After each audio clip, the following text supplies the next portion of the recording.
زيادة المعاشات ومنح غلاء المعيشة. وزير المالية يوضح الفئات المستفيدة من إعادة المعاشات التقاعدية المتوقفة. متابعينا الكرام، ما حتى لا تفوتكم أخبارنا العاجلة، رجاء لا تنسوا دعم القناة بالاشتراك فيها وتفعلوا زر الجرس، وإليكم التفاصيل الكاملة.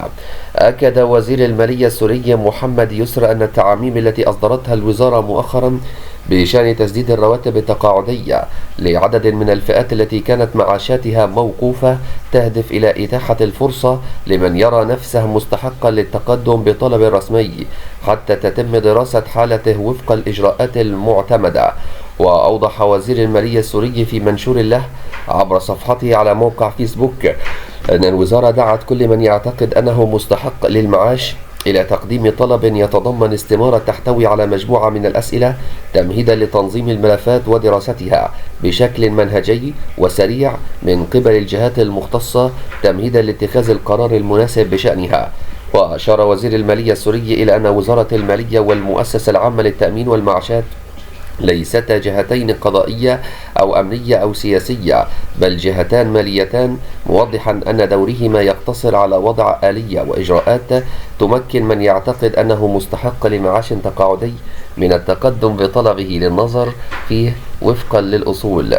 وأضاف أن هناك حاجة لتوضيح المقصود من التعاميم والإجراءات المتخذة لتجنب أي التباس أو تأويل غير دقيق للمعلومات المتداولة، مؤكدا حرص الوزارة على شرح التفاصيل للرأي العام. وبين وزير المالية السوري أن التعاميم الأخيرة تشمل 4 فئات رئيسية من أصحاب المعاشات المتوقفة. الفئة الأولى تضم المتقاعدين العسكريين في وزارتي الدفاع والداخلية، إضافة إلى المدنيين الذين تم إيقاف معاشاتهم التقاعدية خلال سنوات الثورة لأسباب أمنية من قبل النظام السابق بسبب مواقفهم أو مواقف ذويهم. الفئة الثانية تشمل العسكريين في وزارتي الدفاع والداخلية الذين انشقوا عن النظام السابق خلال سنوات الثورة، سواء كانوا ضباطا أو ضباط صف أو أفراد، ولم يلتحقوا بالوزارتين بعد التغيير السياسي بسبب بلوغهم سن التقاعد أو لأي أسباب أخرى. وتتضمن الفئة الثالثة المتقاعدون العسكريين وورثتهم بعد شهر أبريل عام 2011 ممن لم يشاركوا في أعمال قتالية ضد الشعب السوري. وتشمل الفئة الرابعة شاغلي المناصب العامة خلال العقود الماضية مثل الوزراء والمحافظين وأعضاء مجلس الشعب ممن توقفت معاشاتهم التقاعدية بشرط ألا يكونوا قد تورطوا في أعمال ضد الشعب السوري.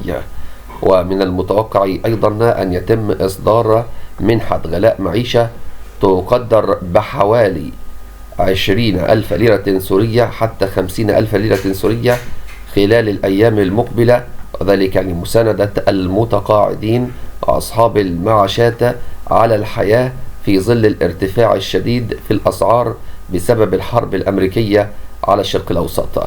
متابعينا الكرام، حتى لا تفوتكم أخبارنا العاجلة، رجاء لا تنسوا دعم القناة بالاشتراك فيها، والسلام عليكم ورحمة الله وبركاته.